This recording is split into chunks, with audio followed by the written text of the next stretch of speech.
Welcome back to my YouTube channel study centre. आज के इस वीडियो में हम इंडियन पॉलिटी के कुछ इंपॉर्टेंट एमसीक्यू लेके आपके सामने यहाँ पे हाजिर हुए हैं।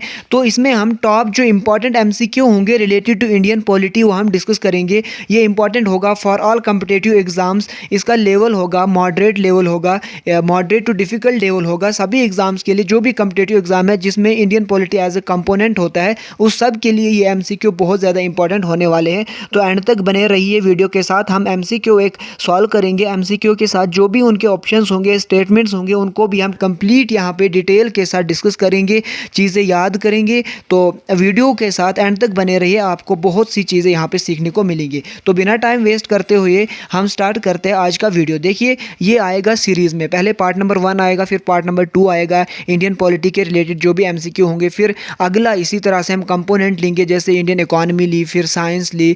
इसी तरह से हम अलग अलग कंपोनेंट्स लेंगे, उनके 1 2 3 4 5 जितने भी सेट पॉसिबल होंगे उतने बनाएंगे एमसीक्यू की, और कंप्लीट आपको जो कंपोनेंट होगा उसको हम रिवाइज करवाएंगे। तो बिना टाइम वेस्ट करते हुए स्टार्ट करते हैं आज का वीडियो।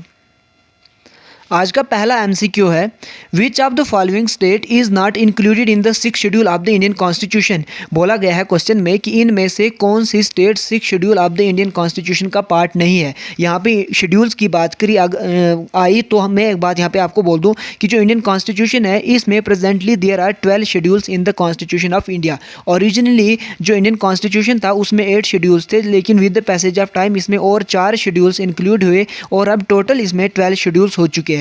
तो यहाँ पे हमें पूछा गया है कि जो 6th शेड्यूल है उसमें कौन सी स्टेट इंक्लूड नहीं होती है। देखिए कौन सी स्टेट इंक्लूड नहीं होती है, इससे पहले हमें पता होना चाहिए कि 6th शेड्यूल में आता क्या है। 6th शेड्यूल में आता है provisions relating to the administration of tribal areas. कुछ स्टेट्स है उनके ट्राइबल एरियाज के लिए कुछ प्रोविजंस रखे गए हैं, उनको एडमिनिस्टर करने के लिए कुछ प्रोविजंस रखे गए हैं। तो वो कौन कौन सी 4 स्टेट्स है वो यहाँ पे बतानी है। तो जो 4 स्टेट्स है यहाँ पे वो है आसाम, मेघालय, त्रिपुरा और मिज़ोरम। इन 4 स्टेट्स में जो ट्राइबल एरियाज़ है उनको एडमिनिस्टर करने की बात की गई है 6th schedule of the Indian constitution में। कौन कौन सी 4 स्टेट्स है? आसाम है, मेघालय है, आसाम है, मेघालय है, त्रिपुरा है और मिज़ोरम है। तो यहाँ पे कौन सी स्टेट नहीं है 6th शेड्यूल में? वो है मणिपुर। यानी जो 6th schedule of the Indian constitution है ये 4 स्टेट्स के ट्राइबल एरियाज़ के साथ डील करता है। वो कौन कौन सी 4 स्टेट्स है? आसाम है, मेघालय है, त्रिपुरा है और मिज़ोरम है। तो मणिपुर नहीं है। तो इसीलिए क्वेश्चन नंबर 1 जो राइट आंसर है वो हो जाएगा डी।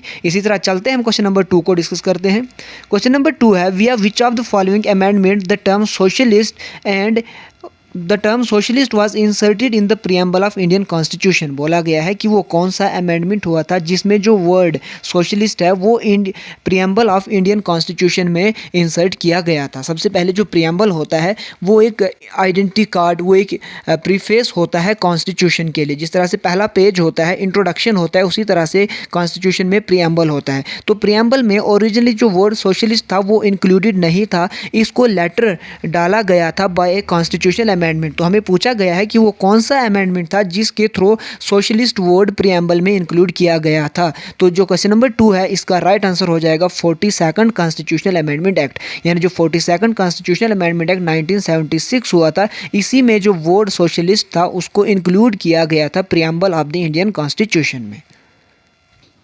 देखिए जो 42nd कॉन्स्टिट्यूशनल अमेंडमेंट एक्ट 1976 था, इसमें 3 चीज़ें इंसर्ट की गई थी preamble of the Indian constitution. वो कौन सी 3 चीज़ें थी? एक था सोशलिस्ट, सेकुलर और इंटीग्रिटी। यानी ये 3 वर्ड्स इंसर्ट किए गए थे प्रियम्बल में by the 42nd constitutional amendment act 1976। तो जो 42nd कॉन्स्टिट्यूशनल अमेंडमेंट एक्ट था इसको मिनी कॉन्स्टिट्यूशन भी बोला जाता है। मिनी कॉन्स्टिट्यूशन इसलिए बोला जाता है क्योंकि इसमें बहुत सी चेंजेस हुई थी इंडियन कॉन्स्टिट्यूशन में। इसी तरह जो 44th कॉन्स्टिट्यूशनल अमेंडमेंट एक्ट 1978 हुआ था उसमें भी बहुत सी इंपॉर्टेंट जजमेंट्स ली गई थी, बहुत से इंपॉर्टेंट चेंजेस की गई थी कॉन्स्टिट्यूशन में।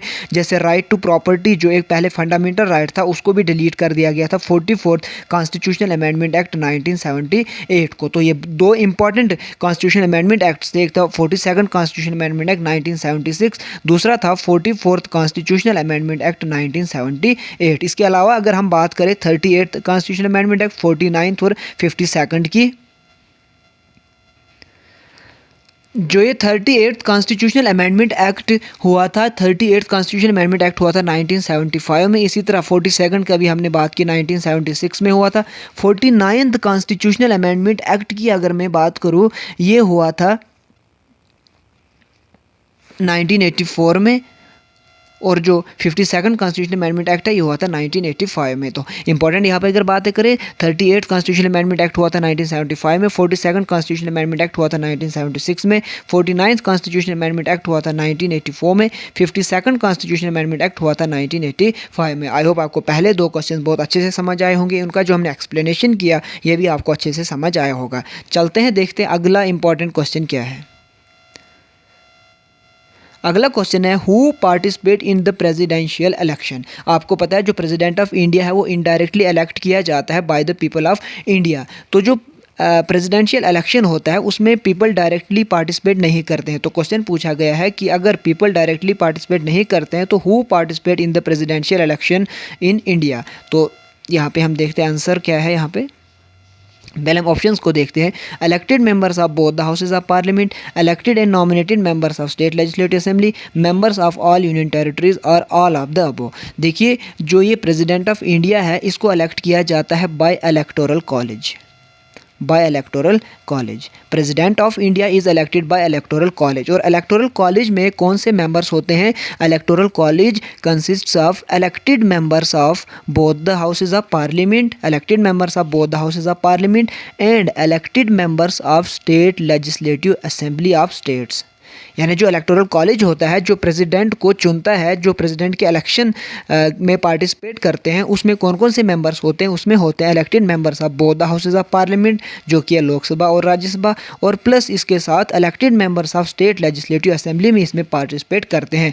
Nominated members of legislative assembly बिल्कुल इसमें पार्टिसिपेट नहीं करते हैं। Members of all union territories भी इसमें, ऑल यूनियन टेरिटरीज में के इसमें पार्टिसिपेट नहीं करते हैं। तो इसका जो राइट आंसर हो जाएगा वो हो जाएगा ए, क्योंकि इलेक्टोरल कॉलेज में होते हैं elected members of both houses of parliament and elected members of state legislative assembly.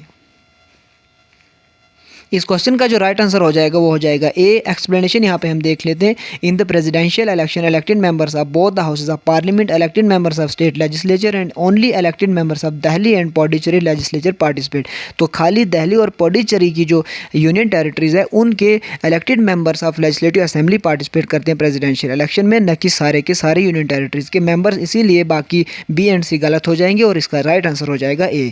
देखिए यहाँ पे आप एक बात याद रखिए कि जो प्रेसिडेंट को जब इलेक्ट किया जाता है तो इलेक्टेड मेंबर्स ऑफ पार्लियामेंट इसमें पार्टिसिपेट करते हैं और elected members of legislative assembly. लेकिन जब इसको इम्पीचमेंट किया जाता है, यानी जब इसको रिमूव किया जाता है, तो तब elected and nominated members of both the houses of parliament participate करते हैं इम्पीचमेंट में, और इलेक्टेड लेजिस्लेटिव असेंबली के मेंबर इसमें पार्टिसिपेट नहीं करते हैं। यानी इलेक्ट पार्लियामेंट के दोनों हाउसेज के इलेक्टेड मेंबर्स करते हैं और लेजिस्लेटिव असेंबली के इलेक्टेड मेंबर्स करते हैं इसको इलेक्ट। लेकिन जब इम्पीचमेंट की बात आती है, रिमूवल ऑफ प्रेसिडेंट की बात आती है, वहाँ पे स्टेट लेजिस्लेटिव असेंबली का कोई भी रोल नहीं आता है। पार्लियामेंट के ही इलेक्टेड और नॉमिनेटेड मेंबर्स उसको रिमूव कर सकते हैं। चलते हैं, देखते हैं आज का नेक्स्ट इंपॉर्टेंट क्वेश्चन क्या है। What qualification should be to become a president of India? President of India बनने के लिए इनमें से कौन सी क्वालिफिकेशन ज़रूरी है?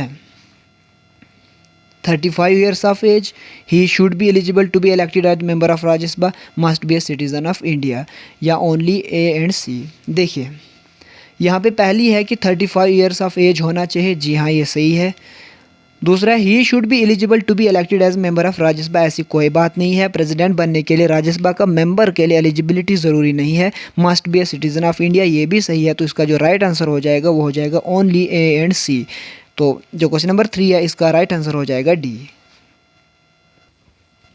जो क्वालिफिकेशन ऑफ प्रेसिडेंट है वो है आर्टिकल 58 में, यानी 58 article of the Indian constitution deals with the qualification to become a president of India. क्या क्या क्वालिफिकेशन है? He should be a citizen of India, he should be a citizen of India है पहले, citizen of India होना चाहिए, citizen of India जो कि ये वाला फुलफ़िल कर रही है, और इसके अलावा 35 ईयर्स का होना चाहिए, more than 35 years, and he should be qualified for election as a member of Lok Sabha.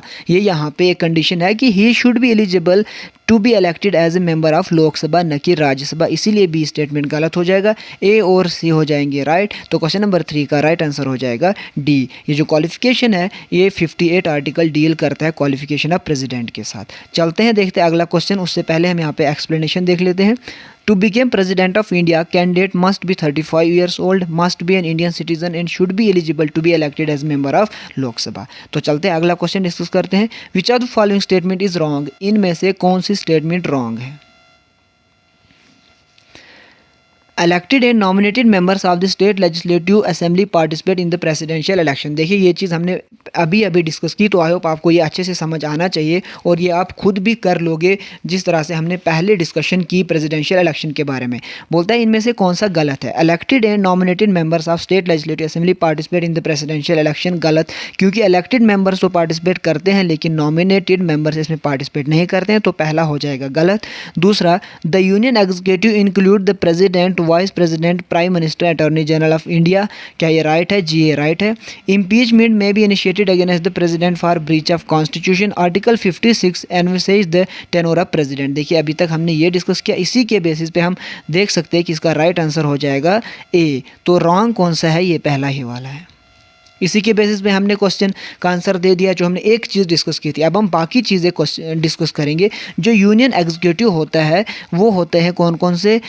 President भी होता है यूनियन एग्जीक्यूटिव में, वाइस प्रेसिडेंट भी आता है, प्राइम मिनिस्टर भी आता है और अटॉर्नी जनरल ऑफ इंडिया भी आता है यूनियन एग्जीक्यूटिव में। जो यूनियन एग्जीक्यूटिव है वो आर्टिकल 53 से 79 ऑफ द इंडियन कॉन्स्टिट्यूशन में आता है, यानी article 53 to 79 of the Indian constitution deals with union executive. और यूनियन एग्जीक्यूटिव में कौन कौन से आते हैं?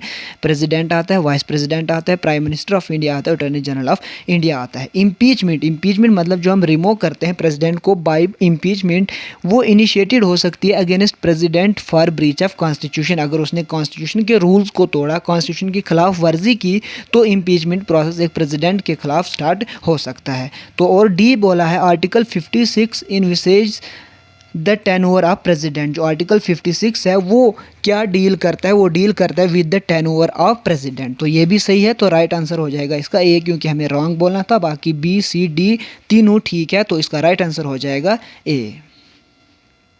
चलते अगला क्वेश्चन डिस्कस करते हैं। विच of the following is not matched? इनमें से कौन सा राइटली मैच्ड है और कौन सा राइटली मैच्ड नहीं है? देखिए जो आर्टिकल 54 है वो प्रेसिडेंशियल इलेक्शन के रिलेटेड है, बिल्कुल ठीक। Article 55 manner of presidential election, ये भी ठीक है। Article 60 procedure for impeachment of president, ये गलत है, क्योंकि जो आर्टिकल 60 है वो डील करता है auth and affirmation of president, न कि इम्पीचमेंट के साथ। जो आर्टिकल 61 है वो डील करता है इम्पीचमेंट ऑफ प्रेसिडेंट, तो सी हो जाएगा wrong. Article 123 powers of president to promulgate ordinance, ये भी सही है। तो बाकी ए बी और डी ठीक है, लेकिन सी जो स्टेटमेंट है ये रॉन्ग है। इसीलिए हमें क्या बोला है कि कौन सा करेक्टली मैच्ड नहीं है, तो इसका राइट आंसर हो जाएगा सी। क्वेश्चन नंबर 5 का राइट आंसर हो जाएगा सी। चलते हैं क्वेश्चन नंबर 6 की तरफ। Which article of Indian constitution envisages that there shall be an attorney general of India? वो कौन सा कॉन्स्टिट्यूशन है इंडियन कॉन्स्टिट्यूशन का, वो कौन सा आर्टिकल है जो डील करता है अटॉर्नी जनरल ऑफ इंडिया के साथ? तो क्वेश्चन नंबर 6 का राइट आंसर हो जाएगा B. Article 76 deals with the attorney general of India. ये जो आर्टिकल 78 है, it deals with the duties of prime minister as respect the furnishing of information to the president. ये duty है under article 78, duty है prime minister की कि जो information होगी वो उसको प्रेसिडेंट को प्रोवाइड करनी है। तो इसका राइट आंसर हो जाएगा क्वेश्चन नंबर 6 का बी, आर्टिकल 76। चलते हैं अगले क्वेश्चन डिस्कस करते हैं। How can the post of president be vacant? जो प्रेसिडेंट की पोस्ट है वो वेकेंट कैसे हो सकती है? देखिए, an expiry of his tenure by his resignation only on the commencement of impeachment in Rajya Sabha, only A and B। तो इसका राइट आंसर हो जाएगा आंसर डी, यानी ओनली ए एंड बी। यानी एक्सपायरी, अगर देखिए प्रेसिडेंट अगर 5 साल के लिए इलेक्ट किया जाता है, उसकी जो एक्सपायरी हो जाएगी डेट, तो जाहिर सी बात है उसका जो ऑफिस है, उसकी जो पोस्ट है वो वेकेंट हो सकती है। दूसरा, अगर उसने रिजिग्नेशन दे दिया तो तब भी उसकी जो पोस्ट है वो वैकेंट हो जाएगी। लेकिन ऐसा कुछ नहीं है कि राज्यसभा में इम्पीचमेंट होगा तो उससे जो प्रेसिडेंट है उसकी पोस्ट वैकेंट हो जाएगी, ऐसा कुछ भी कोई भी प्रोविज़न नहीं है। तो इसका राइट आंसर हो जाएगा A and B. I hope आपको ये वीडियो अच्छे से समझ आ रहा होगा। चलते हैं अगला क्वेश्चन डिस्कस करते हैं।